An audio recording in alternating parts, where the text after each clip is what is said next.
দোস্ত সাপোজ মনে কর তুই ক্লাসে গেলি। দোস্ত সাপোজ আর মনে কর এই দুইটার অর্থ তো সেম, যে কোনো একটা বল। আচ্ছা মনে কর তুই ক্লাসে গেলি আর ক্লাসের টিচার তোরা রিডিং পড়তে দিল। ভাই রিড মানে হইতেছে পড়া, তাহলে রিডিং পড়া মানে কি? বাদ দে না। আচ্ছা শোন, দেন তারপর তুই মনে কর সেটা পারলি না। শোন ভাই, দেন মানে হইতেছে তারপর।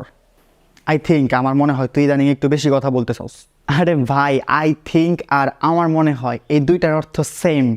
আচ্ছা সব কথা বাদ, ওই দিন জেনে ক্রিকেট খেললাম না, ওইখানকার পিছনের ব্যাকগ্রাউন্ডটা কিন্তু অনেক সুন্দর ছিল। ব্যাকগ্রাউন্ড মানে তো পিছনের দৃশ্য বা এরকম কিছু বোঝানো হয়, তাহলে পিছনের ব্যাকগ্রাউন্ড মানে কি বোঝা আমারে।